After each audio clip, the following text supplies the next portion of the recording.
le président de la Chambre de commerce et d'industrie Alain Pérez, que l'on peut applaudir parce que ce n'est pas évident, il fait un petit peu frais ce matin dans cette enceinte.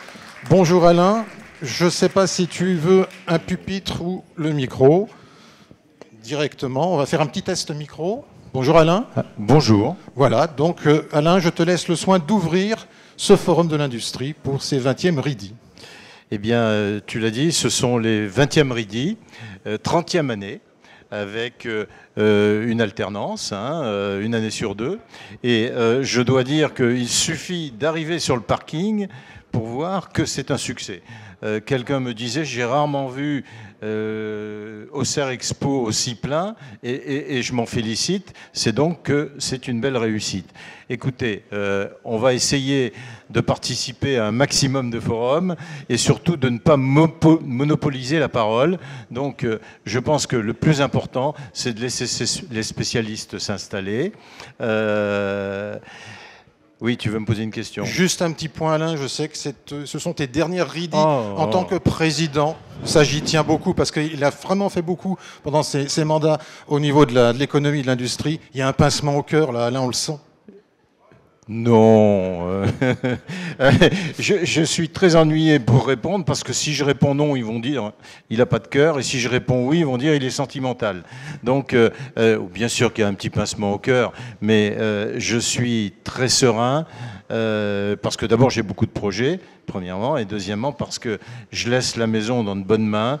Il y a une extraordinaire équipe avec un directeur qui est complètement impliqué dans la vie de la CCI. Il a formé une équipe autour de lui, un nouveau président qui est avec moi depuis déjà de nombreuses années.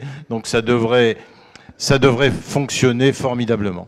Merci mesdames, messieurs, on peut applaudir Alain Pérez avec un petit peu d'émotion, mais c'est normal. Alain, je t'invite à t'installer. Je demande donc maintenant à madame Marie-Guide Dufay, présidente de la région Bourgogne-Franche-Comté, et Natacha Viel, sous-préfète du plan de relance auprès du préfet Fabien Sudry, de nous rejoindre également sous vos applaudissements, mesdames, messieurs.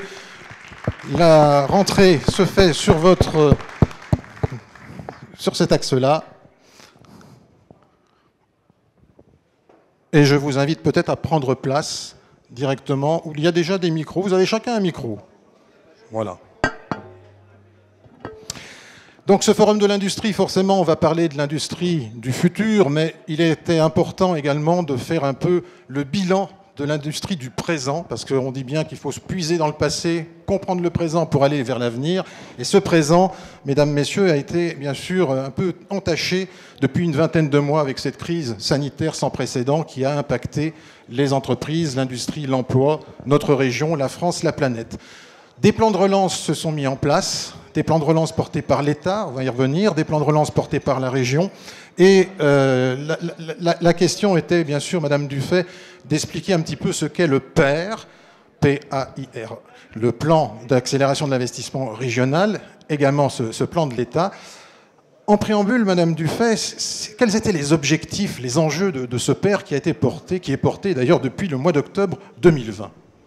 L'objectif était tout simplement de participer à la relance qu'on attendait après la période d'arrêt due à la crise sanitaire. Et donc relancer, cela voulait dire être aux côtés de tous les acteurs économiques et sociaux qui ont des projets qui se manifestent, qui se traduisent par des investissements, et puis derrière, c'est du développement, et derrière le développement, c'est de la création d'emplois. Donc le but, c'était vraiment d'être en situation, je dirais, humble mais efficace. Humble parce que même si on a mis 430 millions, qui est énorme, il faut être humble. C'est le chef d'entreprise déjà qui conduit son projet de développement. Donc que la région ou que l'État soit là, c'est bien, mais on est aux côtés du chef d'entreprise. Mais l'important, c'est d'être efficace, c'est d'intervenir au bon moment. Alors, l'État, et l'État en parlera, a lancé un plan massif de relance. Il s'agissait pour nous d'être complémentaires de ce plan. Et sur le travail avec l'État, il fallait relever un défi qui était justement d'être clair et lisible. Et que les chefs d'entreprise ne nous disent pas « mais alors à qui on s'adresse? L'État, la région, c'est pas possible, on comprend rien ». Et dès le début, Nous avons fait en sorte, monsieur le préfet de région et moi-même, qu'il y ait un guichet unique, une entrée unique, une plateforme unique, numérique, hein, je ne sais plus comment ça s'appelait, Bourgogne-Franche-Comté relance, quelque chose comme ça, parce que ça, c'était indispensable. Mais pour revenir au plan de la région, plan PER, ça veut dire plan d'accélération des investissements, ça veut dire on pousse l'entreprise qui a des projets à les accélérer dans un temps limité pour que l'effet soit là, concret et massif. Et quand j'additionne les créations d'emplois projet par projet depuis un an, on est à 5000 emplois créés. Donc voilà à quoi sert le PER. Alors, Madame Vieille, vous représentez l'État et je dirais que ah, voilà, j'espère que c'est du matériel qui est solide. Peut-être qu'il va rentrer dans le plan de relance, il faut qu'on le change, Madame Dufay. Donc, je plaisantais, Madame Vieille. Donc, au niveau de l'État, forcément, c'était une opération un peu originale, nouvelle, cette collaboration étroite, en osmose, entre la région et l'État. Comment ça s'est déroulé dans les faits ? Alors, nouvelle, je ne suis pas si sûre. C'est vrai que les services de l'État collaborent au quotidien avec les services du Conseil régional sur un nombre important de politiques publiques. Mais là, effectivement, ce qui a été original, c'est le fait qu'il a fallu, dans un temps très court, mettre en place un programme de soutien à l'investissement industriel dans les territoires et donc monter un programme commun, une sélection commune des projets. Et donc, c'est dans ce cadre-là que l'État et la région ont collaboré ensemble dans la phase de sélection des projets qui étaient déposés, mais aussi après dans la réorientation, parce qu'en fait, on a aussi été vigilant au fait que quand les entreprises avaient des projets d'investissement et ne pouvaient pas être aidées par ce fonds d'accélération de l'investissement dans les territoires, on les a orientés vers d'autres financements qui pouvaient être plus pertinents pour ces entreprises, des fonds européens, d'autres financements du Conseil régional ou de l'État. Beaucoup d'outils ont été mis en place, Madame Vieille, beaucoup d'outils. Vu de l'extérieur, parfois, peut-être que les entrepreneurs eux-mêmes ont été un peu confus par rapport à la multiplicité de ces outils.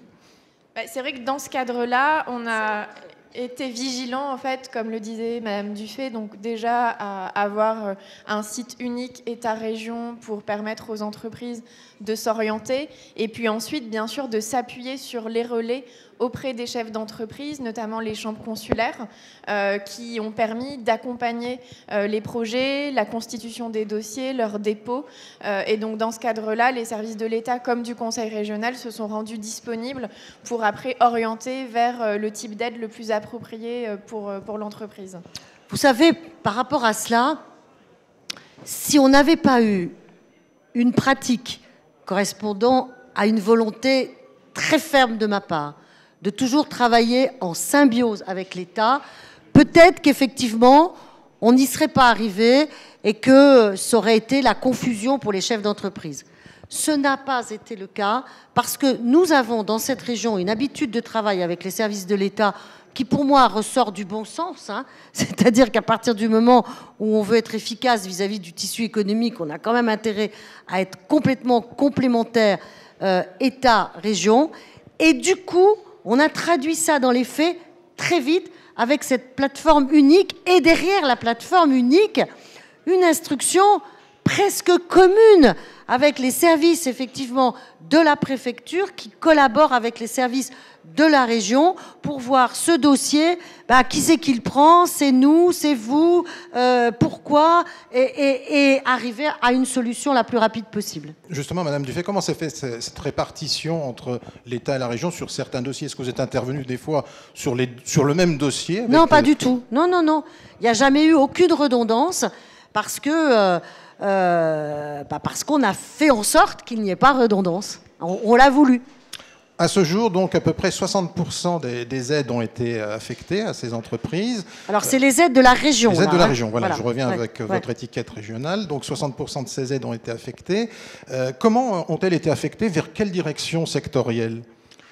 Alors, il y a 3 grands domaines.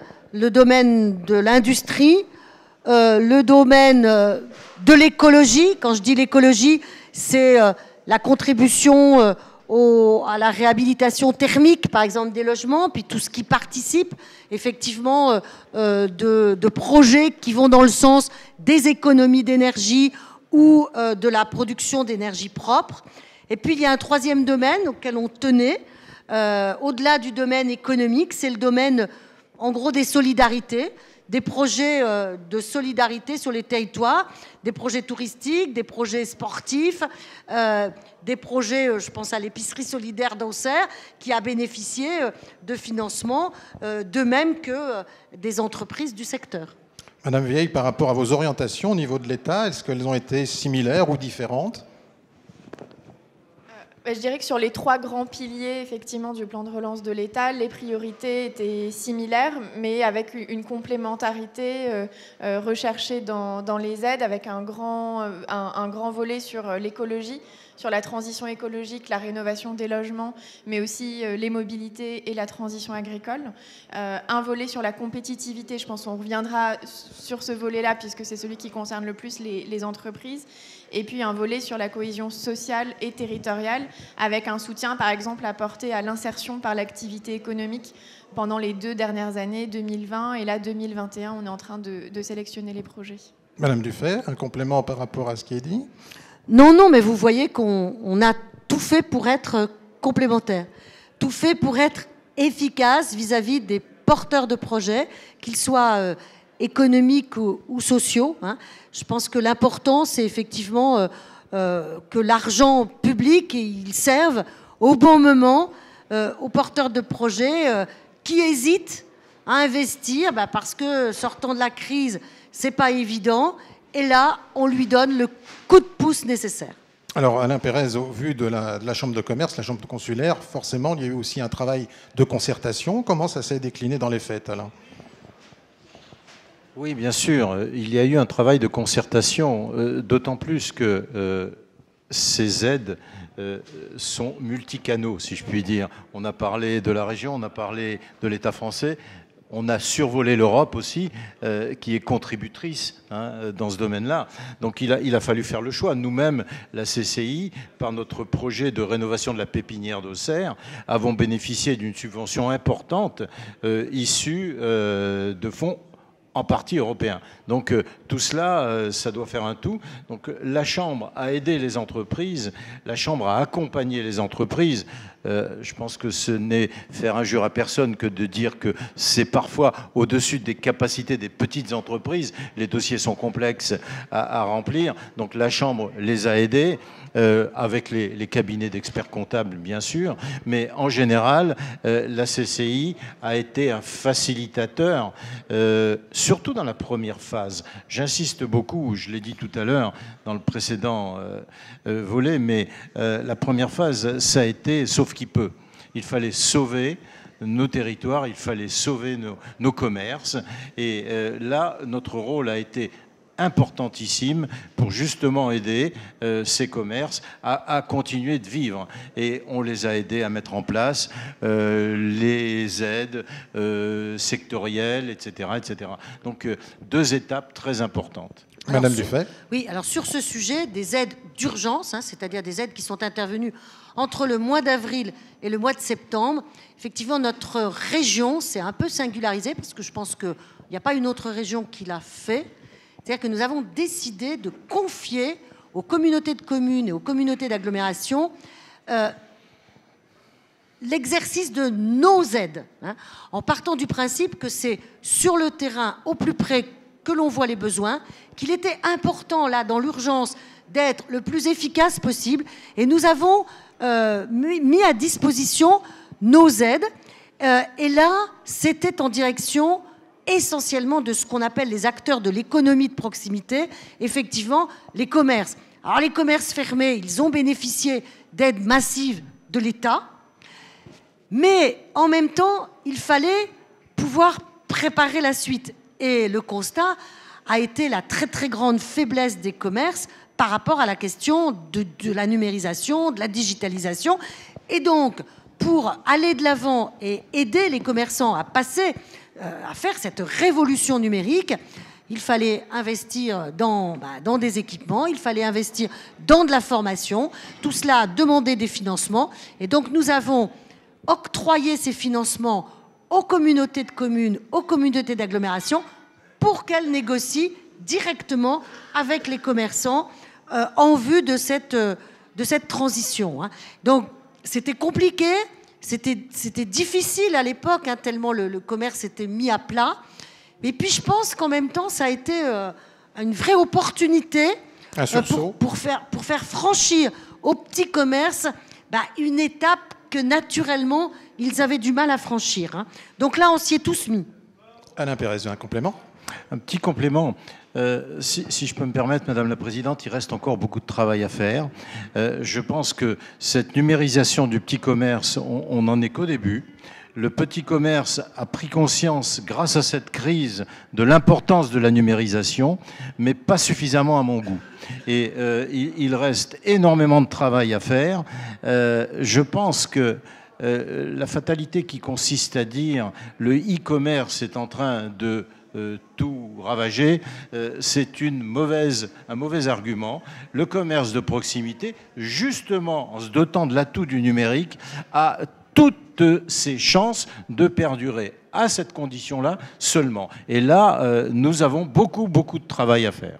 Au niveau de l'État, on parlait aussi du plan initial, du plan de relance de 100 milliards. Il y avait aussi ce mot cohésion territoriale. Justement, c'est peut-être grâce à ces aides qu'on recrée une cohésion, Madame Viel ? Oui, alors je voulais me permettre déjà juste de compléter sur la question de la numérisation des commerces.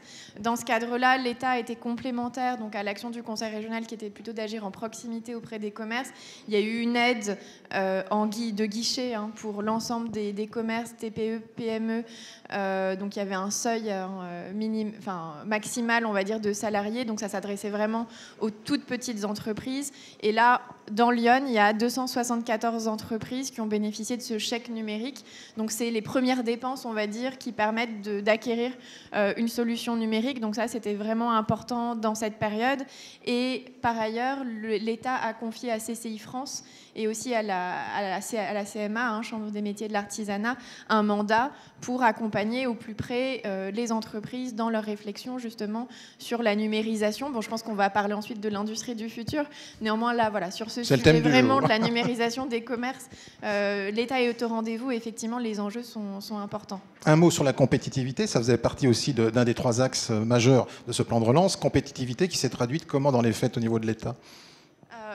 Compétitivité, je pense pour l'ensemble des acteurs, 2 enjeux principaux. Un enjeu de renforcer l'industrie et les atouts industriels français. Donc là, ici, les atouts industriels en Bourgogne-Franche-Comté. Donc vraiment un axe majeur sur des domaines stratégiques. En région, on a beaucoup apporté de soutien aux investissements des entreprises dans le secteur de l'agroalimentaire, dans le domaine de la santé, mais aussi sur des filières importantes, l'automobile, le nucléaire, l'aéronautique, et puis un certain nombre d'entreprises aussi qui agissent sur des secteurs liés aux métaux. Ici, on a une entreprise dans Lyon qui a été aidée par l'État de manière substantielle sur l'aluminium, tout ce qui concerne les alliages métalliques, l'acier, et du coup des matières qui ensuite servent à d'autres secteurs comme les transports, le bâtiment, l'automobile. Donc on est vraiment allé sur des secteurs qui pouvaient ensuite approvisionner d'autres secteurs de l'industrie et ainsi pouvoir relocaliser une partie de la production sur le territoire français. Donc Marie Dufay, on a vu une aide tous azimuts. L'automobile, par exemple, c'est un secteur qui a été particulièrement touché par cette crise, qui l'est encore plus ou moins. Des efforts ont été faits en ce sens au niveau de l'intervention. L'État a mis en place un plan auto, de même qu'un plan pour l'aéronautique, dès le début, dès le démarrage. Si vous parlez de l'automobile et de l'aéronautique, ce sont 2 secteurs pour lesquels les inquiétudes sont très fortes. Et pour l'automobile, l'inquiétude, elle est double. Il y a l'épée de Damoclès que représente l'évolution obligée vers la décarbonation et donc vers l'électrification et l'abandon du moteur thermique.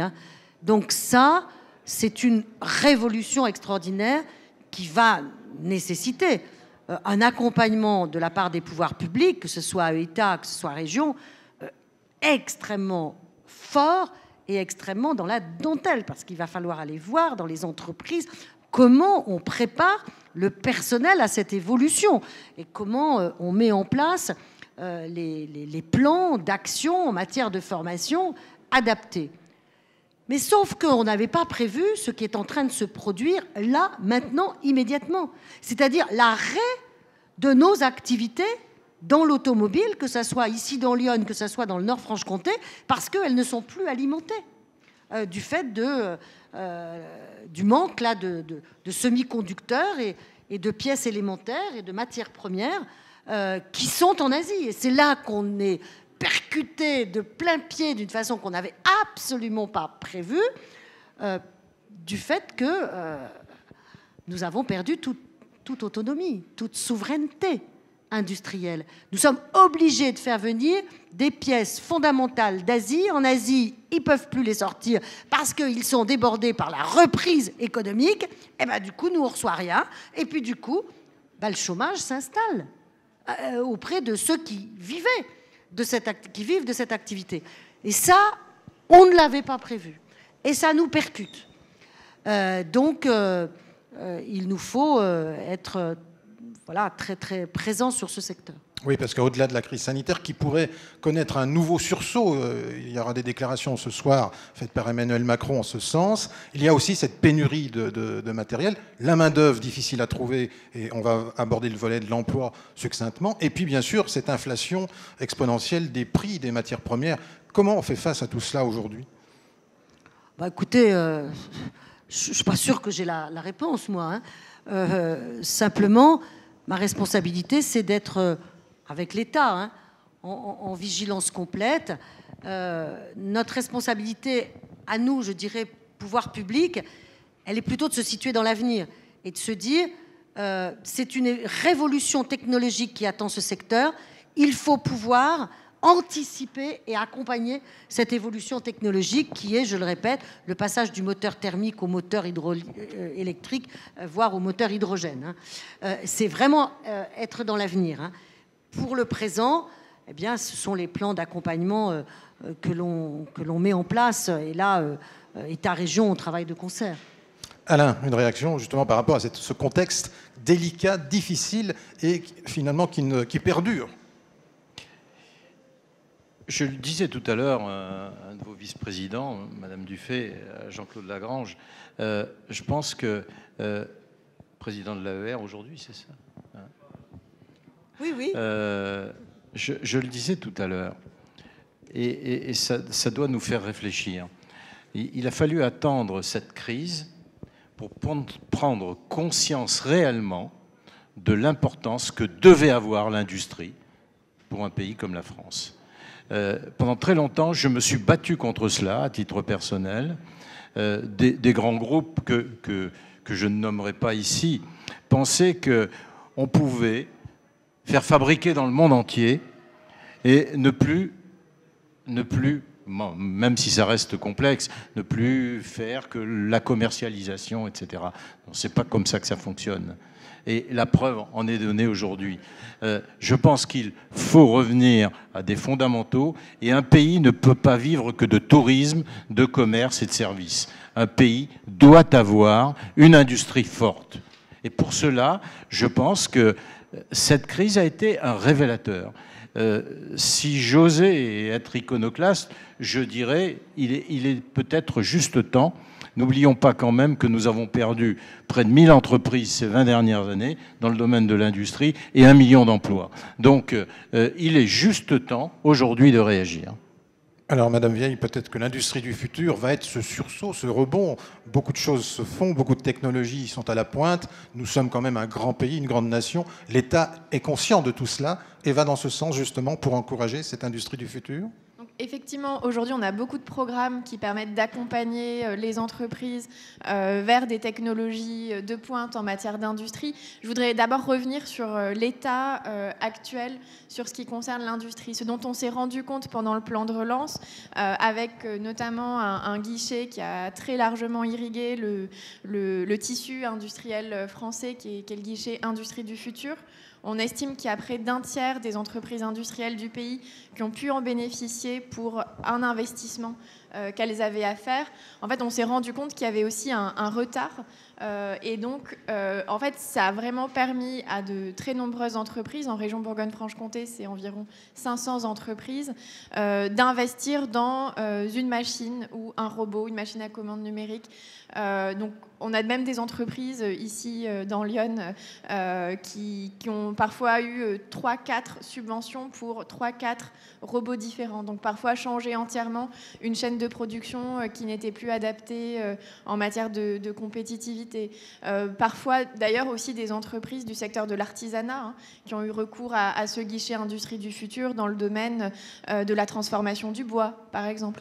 Donc on a des entreprises de taille, d'activités très diversifiées qui ont eu recours. Donc il y avait déjà ce besoin de remise à niveau, on va dire, dans les machines industrielles et qui peuvent permettre aujourd'hui effectivement de nous tourner vers l'avenir, puisque dans ce cadre-là, on a identifié un certain nombre d'entreprises qui avaient des projets, qui avaient une capacité aussi à se moderniser, et donc, on va en parler tout à l'heure avec le CETIM, mais des entreprises du coup que maintenant on peut accompagner vers des investissements pour les prochaines années. Madame Dufay, au-delà de la préservation du tissu économique de ces entreprises, de les aider à se développer, il y a bien sûr le facteur humain, la ressource humaine, l'emploi. Vous l'avez dit tout à l'heure, 5000 emplois de créer, c'est énorme, c'est quelque chose finalement de mirifique par rapport au contexte. L'humain, l'emploi, c'est capital pour vous?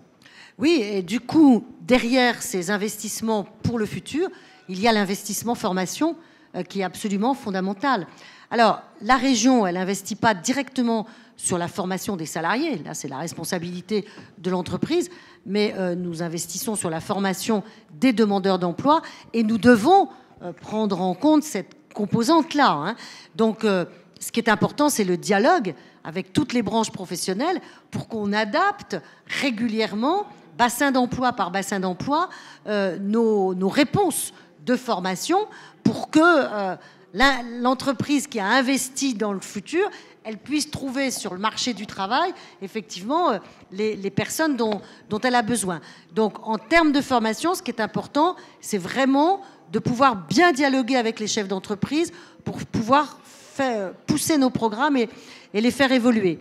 Et puis, nous avons eu une initiative un peu originale dans notre région qui a consisté à dire aux entreprises qui recevaient plus de 50 000 euros eh bien, qu'elles devaient s'engager auprès de la puissance publique que nous représentons, s'engager à former, à maintenir ou à créer des emplois et s'engager aussi en matière de développement écologique de l'entreprise. C'est ce qu'on a appelé nos contreparties aux aides publiques. Et je pense que cela est plutôt quelque chose qui va dans le bon sens. L'emploi, Alain, quelque chose de viscéral pour une chambre de commerce qui en plus a un pôle de formation? Oui, je laisserai le soin à Madame la sous-préfète de parler d'un jeune en emploi. Je pense que nous avons tous œuvré dans ce sens-là, avec les services de l'État également.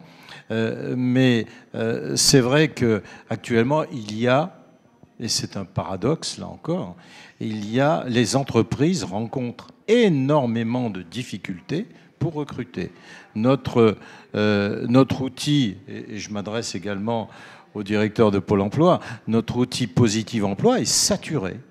Nous avons créé cet outil il y a 2 ans.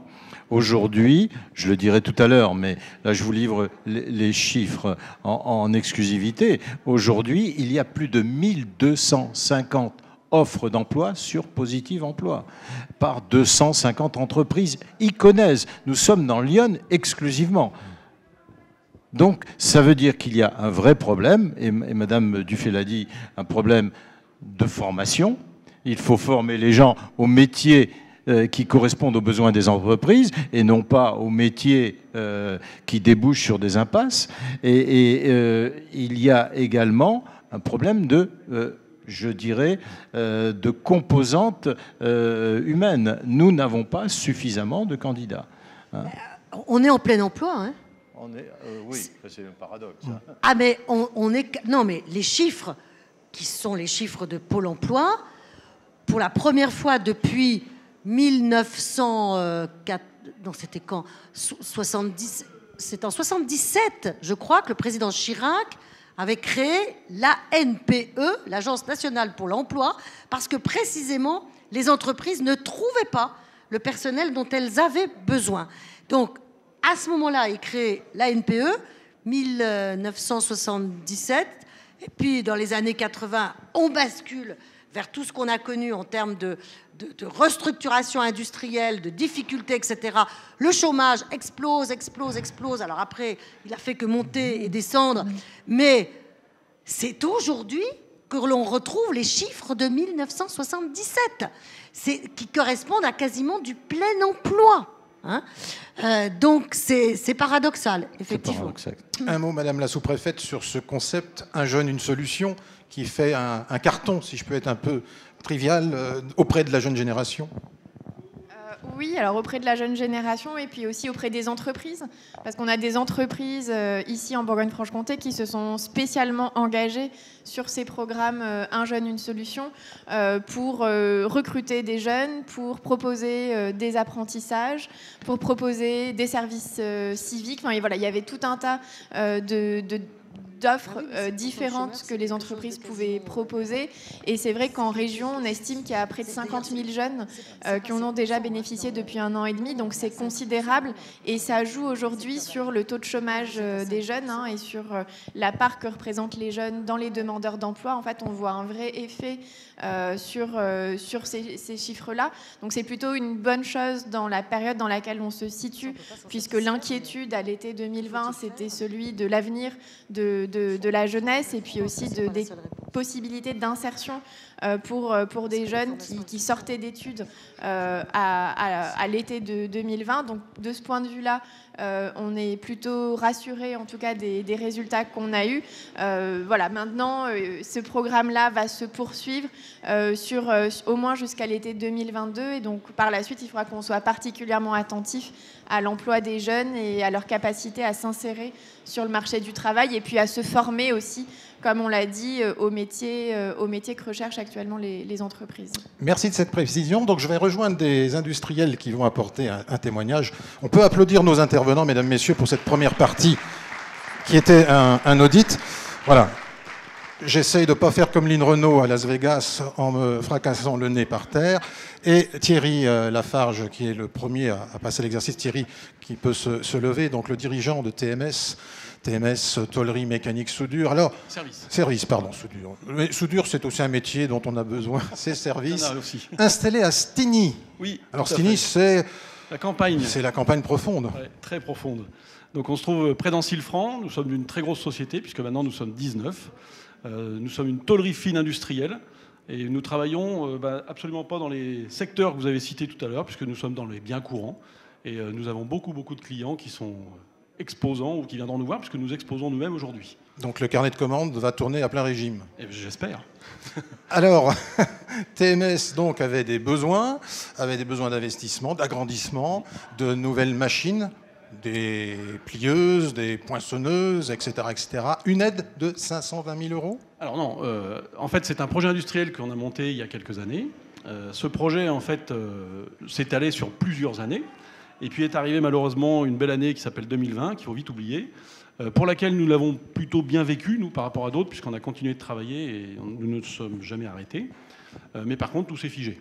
Voilà, plus d'investissement, plus rien, évidemment. Donc, est arrivé, donc, effectivement, le plan de l'État, et là, d'ailleurs, je le remercie, puisque c'était un très, très bon moment, pour accélérer, cette fois-ci, nos investissements prévus, et donc tout concentrer sur 2021 et un tout petit bout de 2022, puisque nous avions prévu effectivement de dégoulotter donc, la partie pliage, donc acheter une plieuse numérique qui permet en fait de charger les outils en automatique.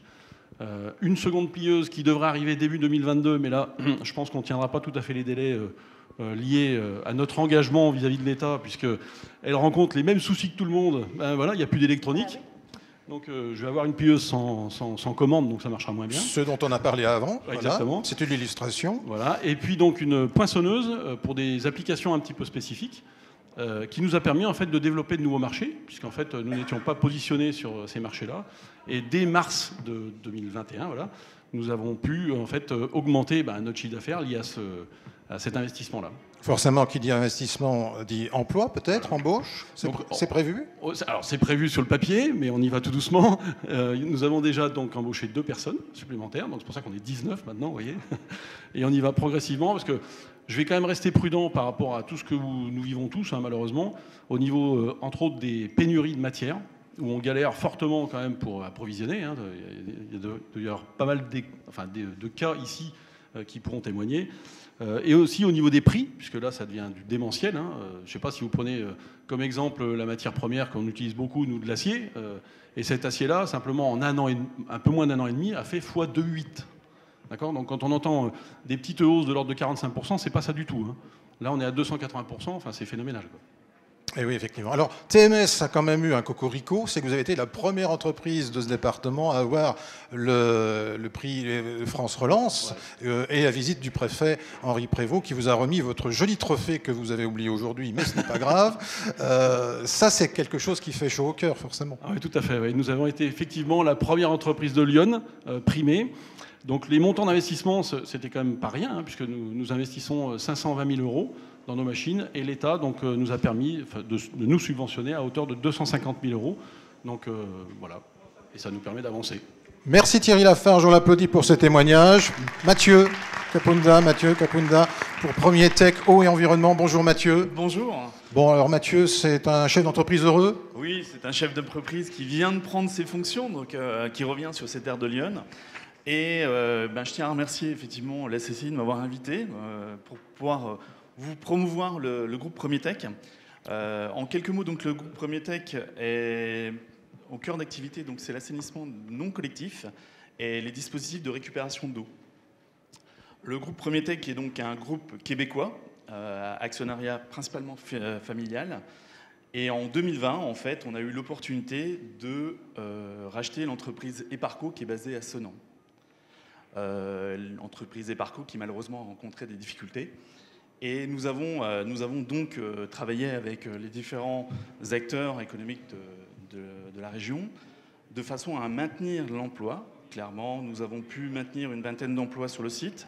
Nous avons, dans les perspectives, un investissement donc, sur ce site de 2,5 millions. Et nous allons intégrer des nouvelles technologies, notamment du rotomoulage, qui n'était pas présent sur le site, avec des machines qui viennent essentiellement d'Italie. Alors moi aussi, je rencontre quelques difficultés à approvisionner ces machines pour le début d'année, mais néanmoins, on devrait pouvoir être dans les clous. Et l'idée, c'est effectivement de pouvoir distribuer nos filières, donc les dispositifs d'assainissement non collectif, à travers toute la France, depuis Senan. Et de ce fait, embaucher une dizaine de personnes sur les 3 prochaines années. Donc Mathieu, vous avez été bénéficiaire d'aide de l'État, de la région? Tout à fait, tout à fait. Alors, pour quel montant? On est à hauteur de 320 000 €. Et donc ils vont servir justement à construire ces projets? Tout à fait, tout à fait.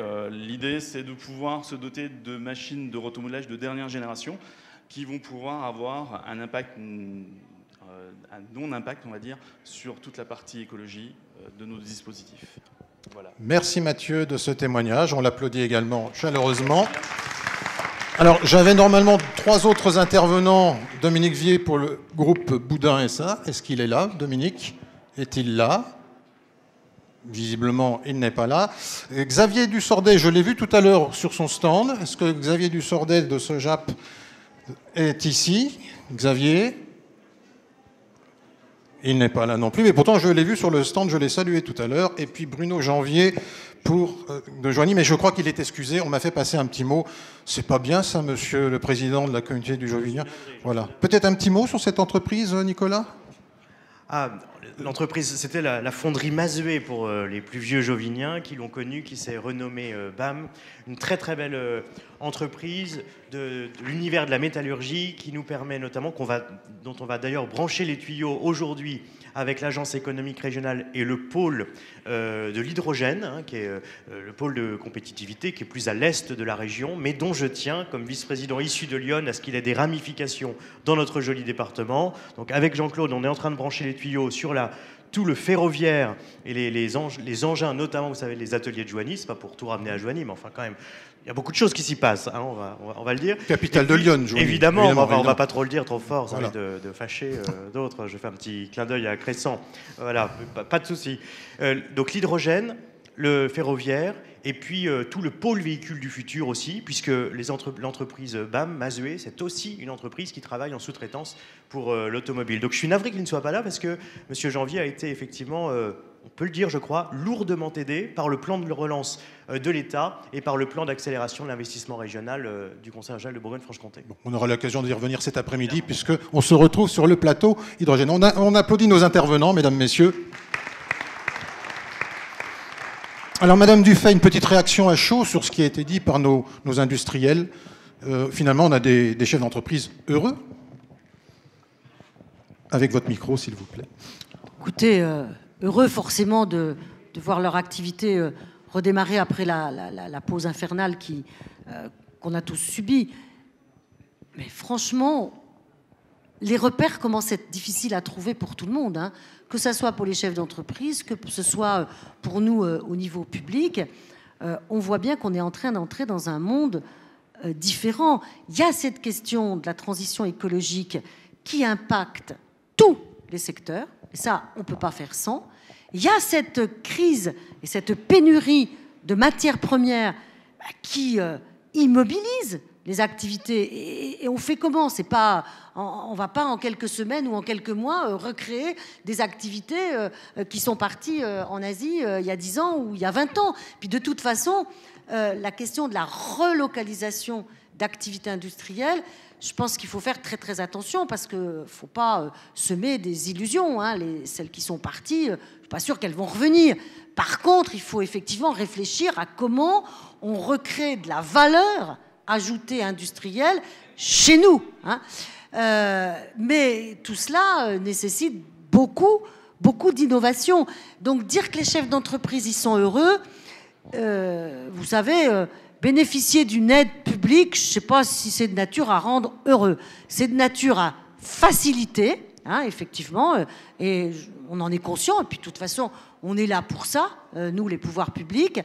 Mais moi, je serais heureuse à la place des chefs d'entreprise quand je sentirai que les choses sont plus fluides, que ce soit sur le plan de l'emploi, on l'a dit, hein, combien il est difficile aujourd'hui de trouver à recruter. Et je pense que la réponse formation n'est malheureusement pas la seule. Hein, qu'il y a toute une révolution culturelle qui se produit dans notre pays et qui fait que c'est très compliqué de faire cette fameuse adéquation entre la personne qui recherche un travail et la personne qui en offre un. Hein.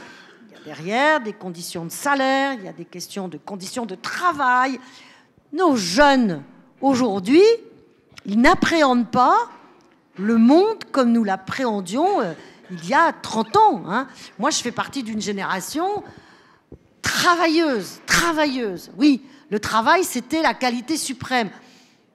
Aujourd'hui... pas sûr que le travail, ce soit la qualité suprême. Et du coup,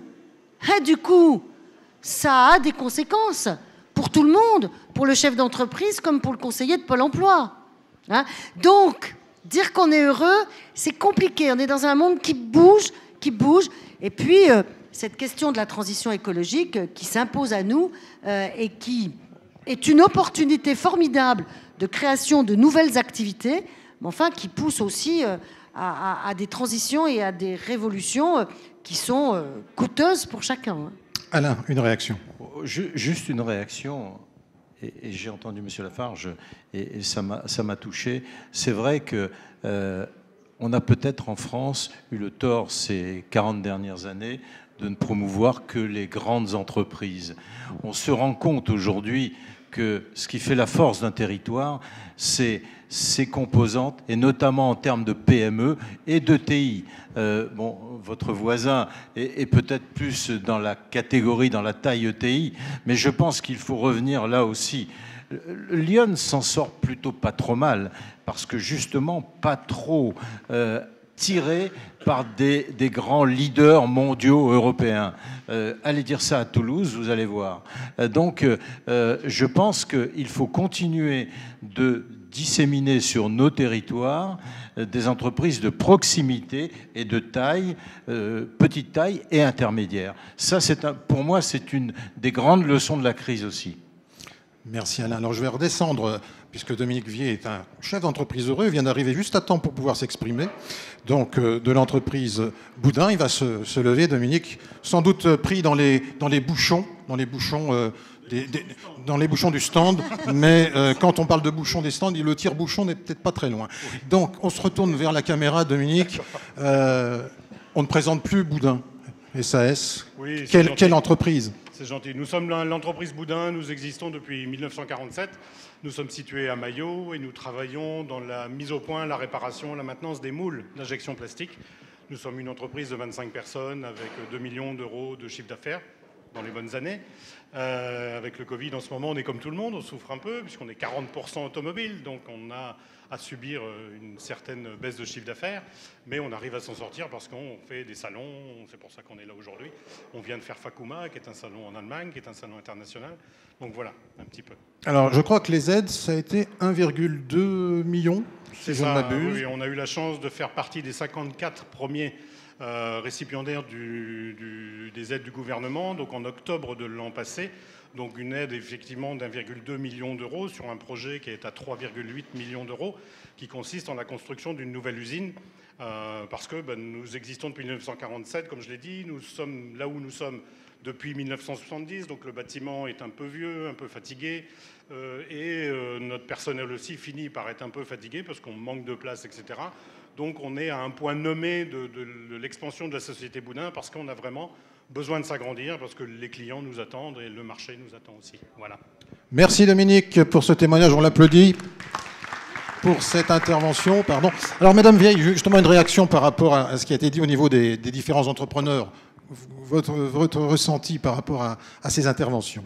Je dirais que ça reprend en fait ce qu'on remarque plus globalement à l'échelle de la région, c'est-à-dire que les investissements qui ont été priorisés par les entreprises dans le cadre des plans de relance, je rappelle que c'est près d'1,5 milliard d'euros d'investissements prévus par les entreprises avec donc une partie de subventions.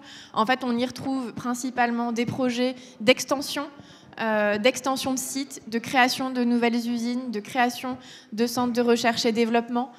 Donc ça, c'est vraiment un premier type de projet.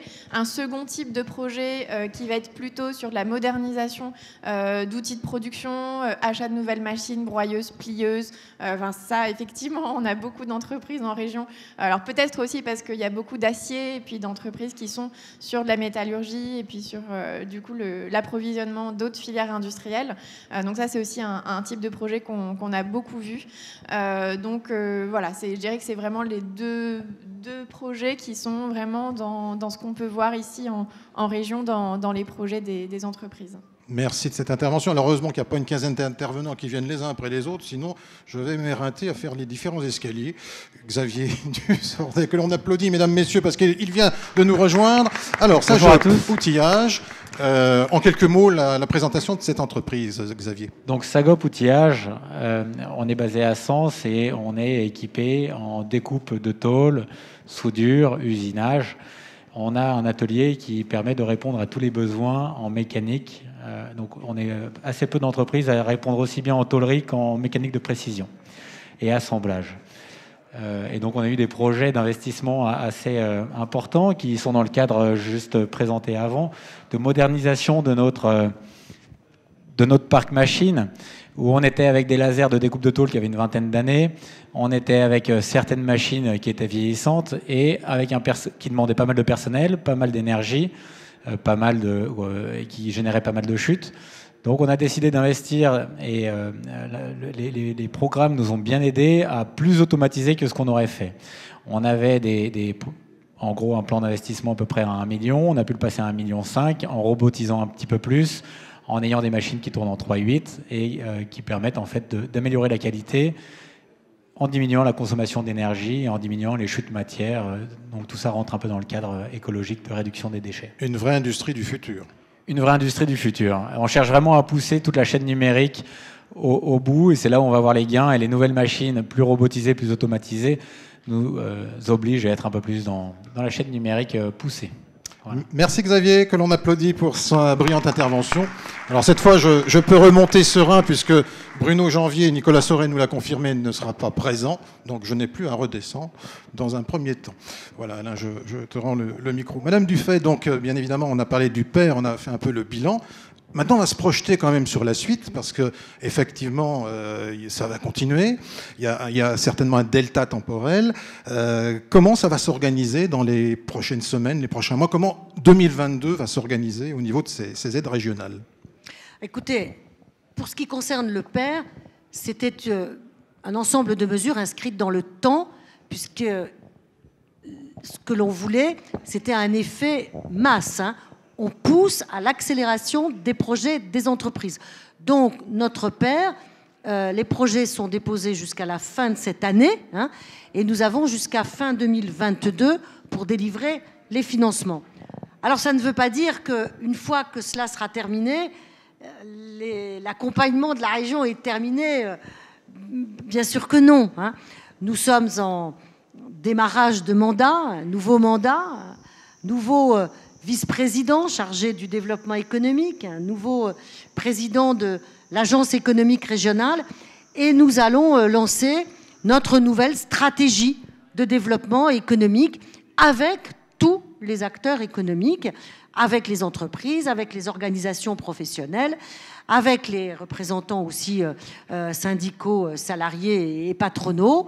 Et nous allons lancer cela début décembre, pour que dans les semaines et mois à venir, on puisse partager ensemble les bases d'une stratégie pour le développement industriel de notre région. Est-ce que vous pouvez nous déflorer quelques pistes de réflexion qui sont déjà bien avancées?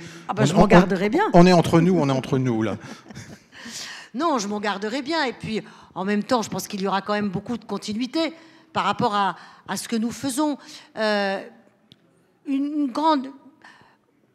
On ne le sait pas, mais de façon générale, on ne sait pas bien ce que font les régions et ce que fait la région.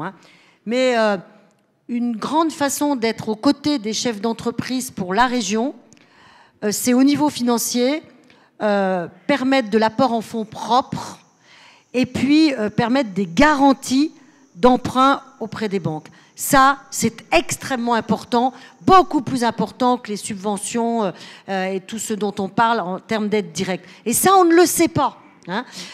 Et ça, c'est effectivement le propre de la région. Donc, il est important qu'avec les acteurs, on voit comment les différents fonds d'investissement que l'on a constitués, qui nous permettent effectivement ces apports en fonds propres, comment on les fait évoluer, comment on les cible aussi davantage, parce que je le redis bien, l'enjeu de la décarbonation, l'enjeu de la promotion des énergies renouvelables, propres et des économies d'énergie, c'est un enjeu qui s'impose aussi en termes d'enjeux de compétitivité aux entreprises. Donc il nous faut pouvoir répondre sur ce secteur-là.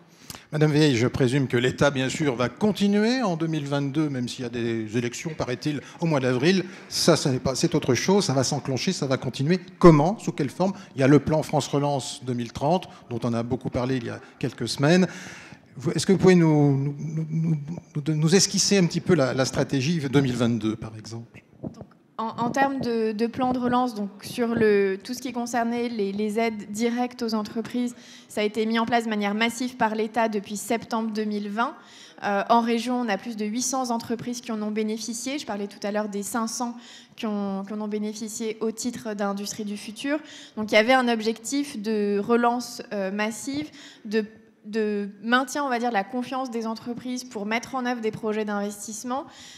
Et aujourd'hui, en fait, on table sur 2022 sur un taux de croissance satisfaisant, un retour à la situation d'avant-crise. Donc c'est vrai que ces moyens exceptionnels mis en œuvre par l'État en termes de subventions, ça a été principalement sur 2020 et 2021. Maintenant, sur 2022, on va être attentif à ce que les projets qu'on a pu financer, on en a parlé d'un certain nombre dans la salle, puissent effectivement se mettre en œuvre, qu'on puisse lever aussi les freins que vous pourrez rencontrer dans leur mise en œuvre, puisque derrière, il y a la clé aussi des créations d'emplois. Et donc ça, c'est extrêmement important pour le territoire que ces projets puissent bien se poursuivre et se mettre en œuvre.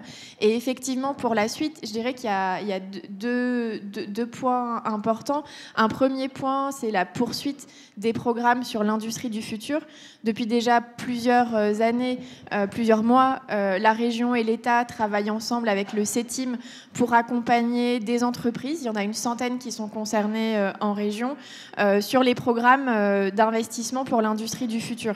Et le plan de relance a permis d'identifier sûrement des entreprises qui pourront s'intégrer dans ce programme-là. Donc ça, c'est un point important. Et un second point important, c'est effectivement les investissements majeurs pour l'industrie de demain. Et donc là, on est sur le programme d'investissement d'avenir, le programme France 2030. Et justement, le 29 octobre a été lancé le premier appel à manifestation d'intérêt pour les solutions technologiques vers l'industrie du futur. Donc en fait, avec un enjeu aussi d'encourager les entreprises qui pourront fournir aux PME et aux ETI que vous êtes, du coup, des solutions, des machines, des solutions numériques pour répondre aux besoins. L'idée étant aussi d'encourager des solutions françaises, bien sûr, donc des entreprises qui peuvent répondre aux besoins en termes de machines et de robots aussi sur le territoire français. Et donc un plan de France Relance 2030 de 30 milliards, je crois. Oui, tout à fait, avec des programmes. Donc ça rejoint, en termes de grands objectifs, il y a l'industrie du futur, donc avec ce programme spécifiquement sur la robotique. Et puis il y a également un pan qui va beaucoup intéresser aussi les entreprises industrielles, qui concerne la décarbonation. Avec un plan, donc il y avait déjà des soutiens dans le cadre du plan de relance, mais ça va se poursuivre. On a vu dans le plan de relance des projets, on a parlé tout à l'heure de l'entreprise du secteur automobile ici dans Lyon. On a beaucoup de projets France Relance qui permettaient aussi de faire des économies de matière. C'est un point important. Et puis aussi des projets sur la réutilisation de la chaleur. Donc on a de plus en plus d'entreprises qui se tournent vers ces solutions actuellement. Alain Pérez, une vision par rapport à cet avenir ? Eh bien, avec tous ces projets, la CCI et mes successeurs ont du pain sur la planche et une feuille de route toute tracée sans vous mettre la pression. Je ne sais pas faire ça, mettre la pression. Je dirais simplement que on va vraiment être au cœur de toutes ces problématiques. Je vais prendre quelques exemples. On a beaucoup parlé avec Madame la Présidente de région de la décarbonation. On a un pôle hydrogène, je salue Crescent, on a un pôle hydrogène qui fonctionne, qui va fonctionner. C'est un des premiers aspects. Le deuxième, c'est au sein de la Chambre elle-même, renforcer le pôle environnement avec Pauline et toute son équipe, où là, on aide notamment Centre-Yonne, le retraitement des déchets de Centre-Yonne. La formation, on en a parlé longuement. On vient de faire la démonstration, et là, je salue Marie-Louise, en s'implantant à l'Amphi, dénommé l'Amphi, en s'implantant, on va essayer de favoriser la formation pour répondre, même si ce n'est pas la panacée, en partie aux besoins des entreprises. Donc tout ça s'inscrit complètement dans tous ces projets et je pense qu'on a effectivement de beaux projets devant nous et vive l'industrie et vive l'économie en général. Merci pour votre intervention. On peut applaudir, mesdames, messieurs, nos intervenants qui restent à mes côtés, bien sûr.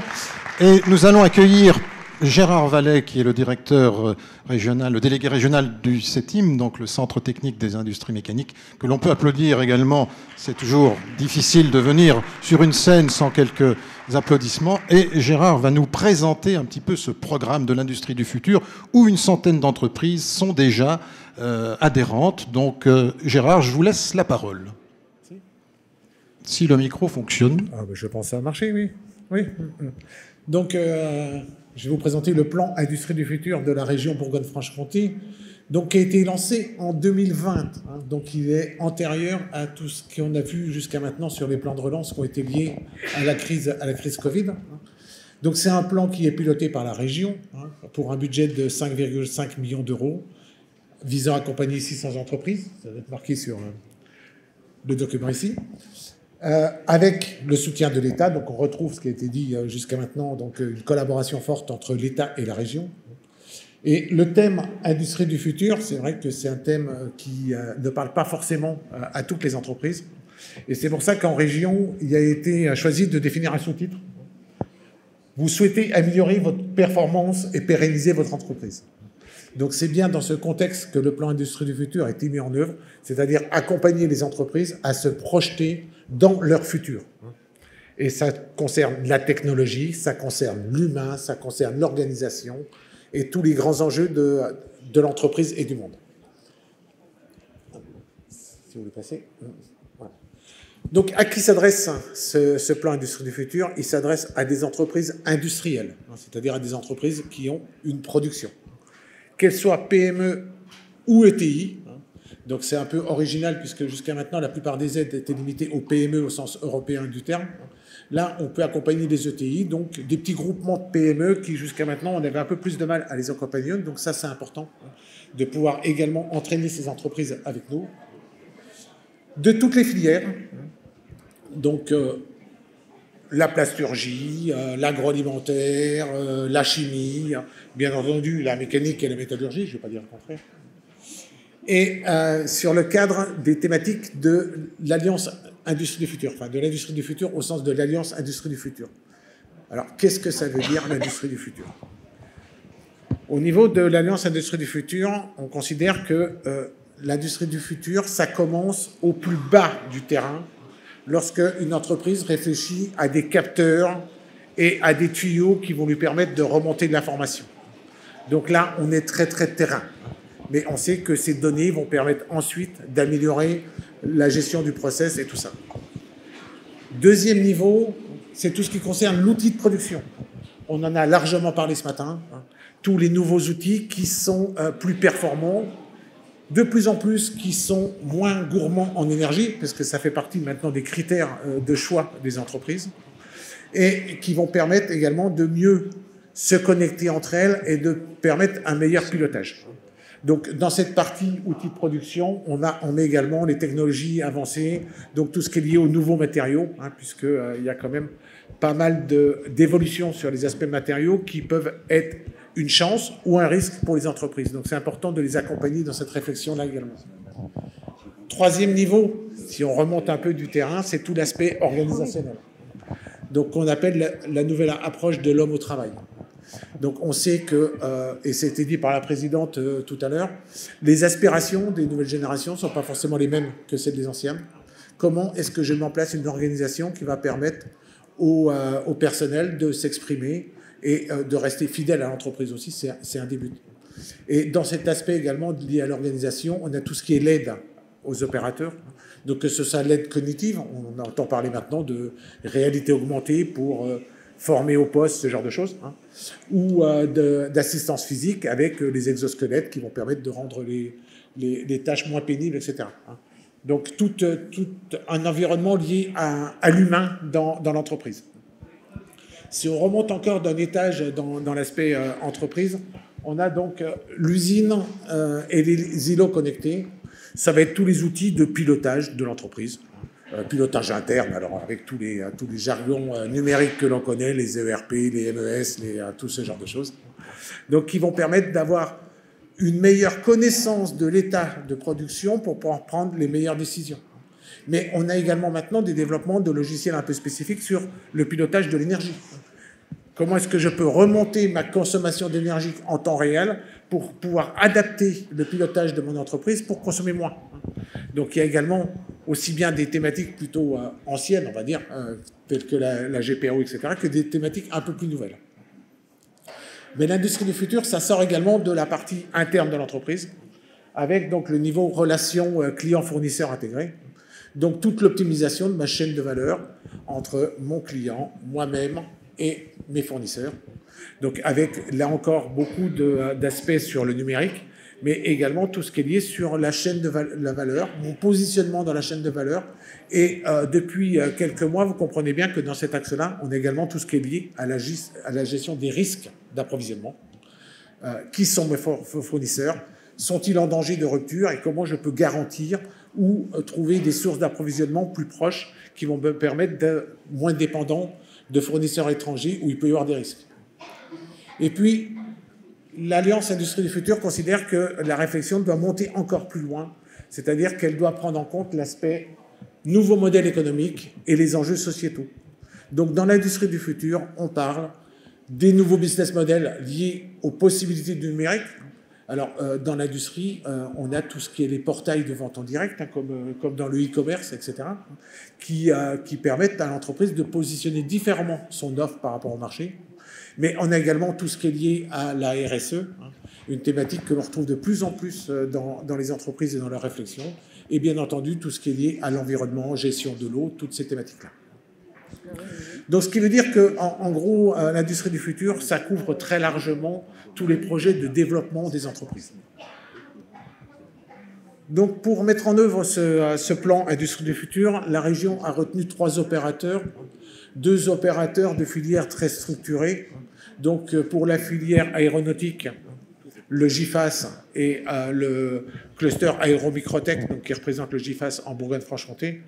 Donc, avec une démarche d'accompagnement des entreprises qui est structurée et qui est destinée aux entreprises de la filière aéronautique fortement intégrées dans la chaîne de valeur.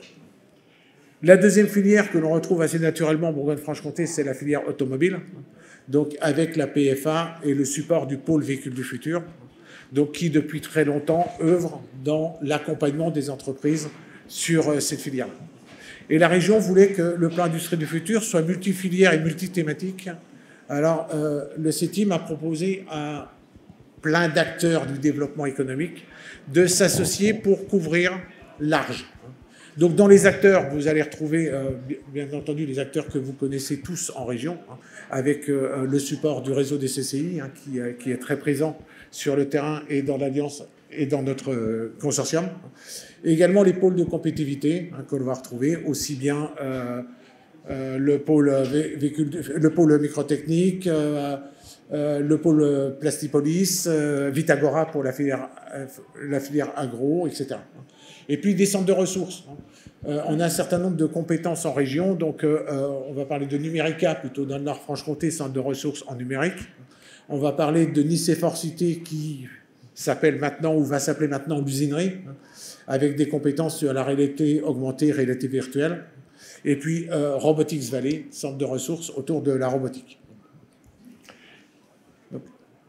Et donc, le plan en lui-même comprend un certain nombre de modules. Alors, c'est marqué ici un accompagnement sur mesure. Et ça, c'était vraiment voulu par la région et par les partenaires. Donc, qu'on puisse s'adapter au contexte de chaque entreprise à travers 7 modules et qui vont de l'élaboration de votre stratégie de transformation jusqu'à la mise en œuvre opérationnelle. Donc, le premier module que l'on appelle élaboration de la feuille de route de transformation, c'est le module qui va permettre à l'entreprise de structurer son plan de développement. L'idée, c'est partant de la stratégie de l'entreprise, de travailler avec elle sur quels sont ses enjeux de développement et par rapport à ces enjeux, comment les briques de transformation de l'industrie du futur vont permettre de répondre à ces enjeux. C'est de hiérarchiser tout ça et de voir comment, pour les briques prioritaires, on peut les mettre en œuvre. Donc c'est un document qui va permettre de définir la vision de l'entreprise et c'est un document qui va permettre également de communiquer en interne auprès du personnel pour leur montrer quelle est la voie que la direction veut mettre en œuvre pour la pérennité de l'entreprise. Donc c'est un module qui est très intéressant pour cet aspect-là. Et c'est d'ailleurs le module que la région soutient le plus fortement, puisque celui-là est subventionné plus fortement que les autres. Ensuite, on a les modules qu'on va dire de déploiement. Donc dans les modules de développement, on a bien entendu un module lié à l'intégration numérique, puisque le numérique est quand même une des technologies de base dans l'industrie du futur. Donc, au niveau du numérique, on a 2 modes d'intervention au niveau des entreprises. Le premier, c'est l'entreprise qui se dit qu'elle doit évoluer sur tel domaine du numérique, mais qu'elle ne sait pas quelle solution mettre en œuvre. Donc là, on va pouvoir mettre à disposition de l'entreprise des experts neutres de solutions pour l'accompagner dans l'élaboration de son besoin, cahier des charges, consultation, aide au choix, etc. Une méthode assez classique. Et puis, on a les entreprises qui ont fait le choix de la solution numérique et qu'on peut aider dans la mise en œuvre. Donc, le plan Industrie du futur de la région s'adresse à tout ce qui est immatériel. Il y a les plans de relance pour les aspects investissement. Donc, dans le numérique, ce qu'on va pouvoir prendre en compte, nous, c'est tous les aspects de personnalisation d'une solution, d'adaptation de cette solution et de formation, prise en main par le personnel. Un module plus lié à l'aspect organisation, donc on appelle Lean et accompagnement au changement, qui a pour objectif d'accompagner les entreprises dans l'intégration de ces méthodes organisationnelles. Donc l'objectif, c'est de faire monter en compétence un pilote Lean au sein de l'entreprise et de l'accompagner dans la durée pour qu'il arrive à bien maîtriser les outils et être autonome. Et comme on sait que les démarches Lean ont une incidence assez forte sur l'organisation, eh ben, il y a un aspect accompagnement au changement qui est intégré dans cette démarche pour que l'aspect perturbation que cette nouvelle organisation peut apporter soit bien pris en compte et bien traité. Ensuite, on a bien entendu un module automatisation, robotisation. Donc là où c'est pareil, on accompagne l'entreprise dans sa réflexion par rapport à son besoin d'automatisation ou de robotisation, la prise en compte de cette possibilité d'automatisation dans son entreprise avec tout ce qui est la problématique d'intégration, d'aspects de formation nécessaires pour le personnel, et puis cahier des charges, aide au choix, et ensuite accompagnement pour la mise en œuvre de cette solution dans la relation avec l'intégrateur qui a été retenu, et puis un petit aspect particulier lorsqu'on va vers la robotique collaborative, sur l'aspect sécurité dans la robotique collaborative. Et le module suivant, c'est le module que j'allais dire le préféré des entreprises, ou que le plus facile peut-être pour elles, c'est celui qu'on appelle intégration d'une brique de transformation, c'est-à-dire c'est du divers. On a dit qu'il fallait que ce soit du sur-mesure et on a dit que ça devrait couvrir large. Donc une entreprise qui a un projet qui rentre dans cette thématique, eh ben, pour l'accompagner, eh ben, on peut travailler avec elle sur les consultants qui peuvent l'accompagner sur cette thématique si elle n'en a pas, hein, ou également l'accompagner dans le financement puisque c'est un des objectifs. Les thématiques que l'on a pour l'instant dans cet aspect-là, on va retrouver des choses assez classiques sur l'aspect organisation, mais on a également des thématiques sur la réalité augmentée. Comment la réalité augmentée va me permettre de mieux faire la maintenance de mes systèmes qui sont à distance. On a également des réflexions sur la maintenance optimisée. Mais on a également un projet qui s'est terminé et d'autres en réflexion sur comment est-ce que je peux intégrer une démarche RSE dans ma PME.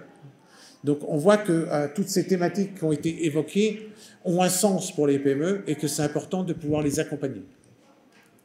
Les deux derniers modules, donc c'est les modules dont je vous ai parlé un petit peu en introduction, qui sont spécifiques aux filières. Et donc, avec tout ce panel, j'allais dire, de possibilités, quelles que soient les filières ou pour les filières spécifiques, avec le budget de la région de 5,5 millions, je ne sais pas si je l'ai dit tout à l'heure, et un objectif d'accompagner 600 entreprises, ça veut dire que chaque entreprise industrielle de Bourgogne-Franche-Comté peut être accompagnée dans sa démarche Industrie du futur. Merci. Merci Gérard, merci à vous. Merci de cette brillante intervention. Alors, une autre concrétisation plus locale, plus territoriale, plus départementale, c'est territoire d'industrie. Donc un concept qui est né fin 2018, selon la volonté de l'État, de vouloir booster l'industrie française avec des partenaires, BPI France, Pôle emploi, l'ADEME, la Banque des territoires et évidemment les conseils régionaux qui ont l'appétence économique pour l'attractivité territoriale.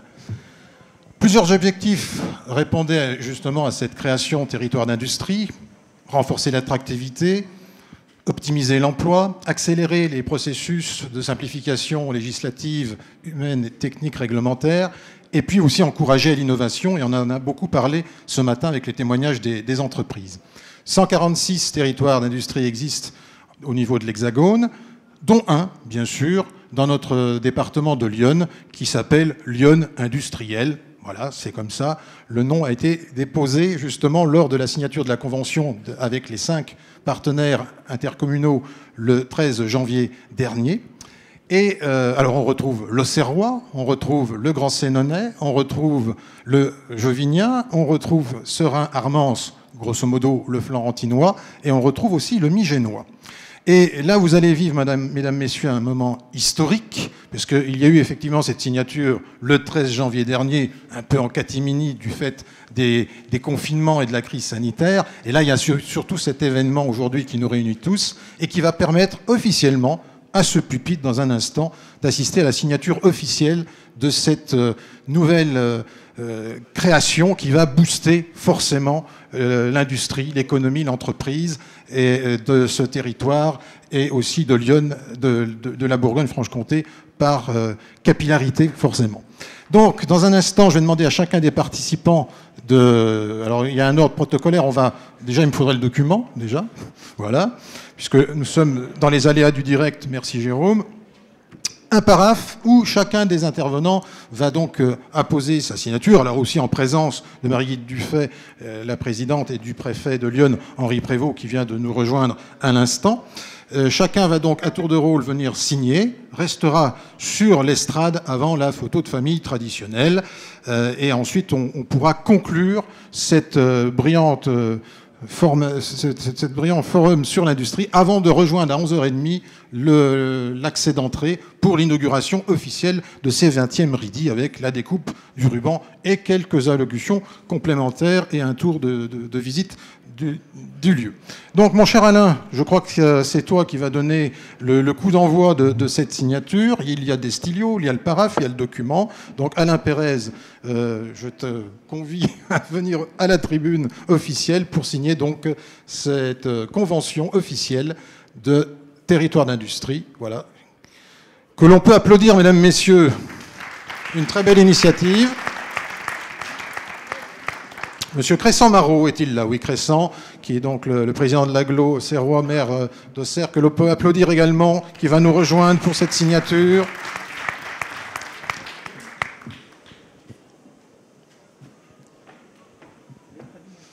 Ah, il a prévu son stylo, c'est très bien. Donc, ça se passe ici. Merci, Cressan. Voilà. Madame Marie-Louise Faure, du Grand Sénonais, la présidente. Cressan, il faut rester sur l'estrade. Voilà. Et maire de Sens, bien évidemment, Marie-Louise.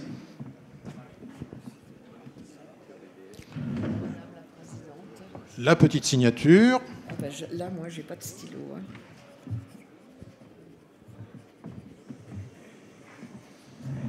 Merci, Marie-Louise. Et Monsieur Yves Delot, qui représente la communauté Serein-Armance et maire de Saint-Florentin, qu'on peut applaudir également. Yves. Quelqu'un qui connaît bien le monde de l'industrie, n'est-ce pas? Donc, oui. J'indique en même temps, hein, on est en direct, voilà.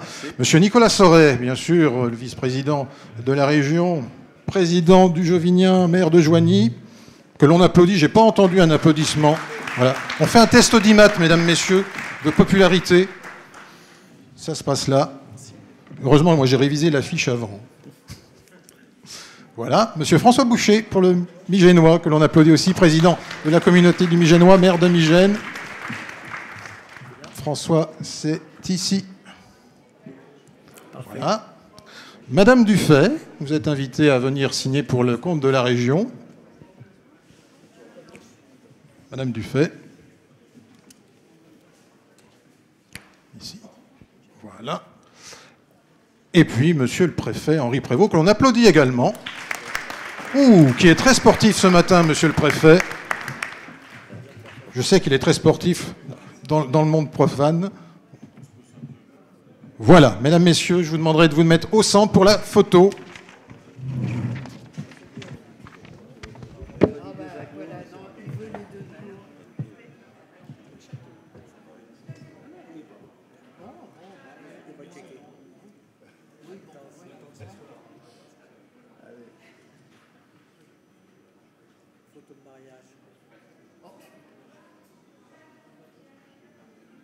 Merci la région, merci l'État, c'est ça? C'est un dispositif quand même assez exceptionnel, ce territoire d'industrie, parce que c'est un dispositif qui a été conçu par l'État. Ça fonctionne.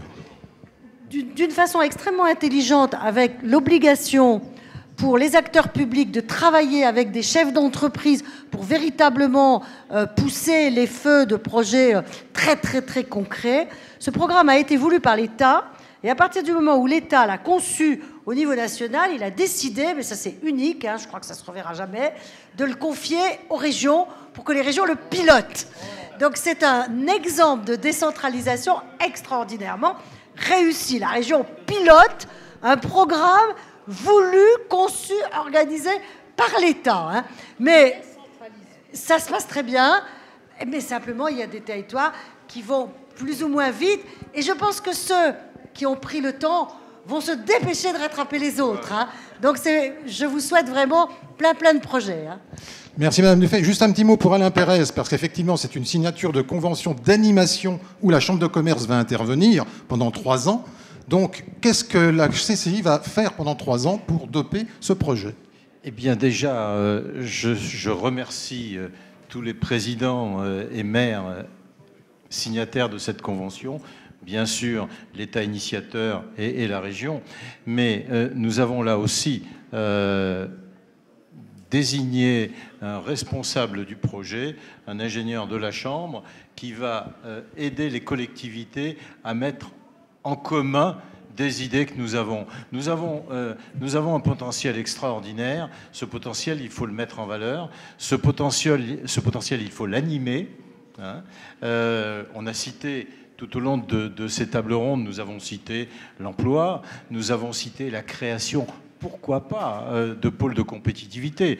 Il y en a un qui me tient à cœur, c'est l'agroalimentaire, par exemple. Pourquoi ne pas envisager d'avancer dans ce domaine-là? Il en est d'autres. Le pôle hydrogène, bien évidemment, ça va être un des pôles, un des grands marqueurs de ce projet-là. Donc nous avons un certain nombre d'idées.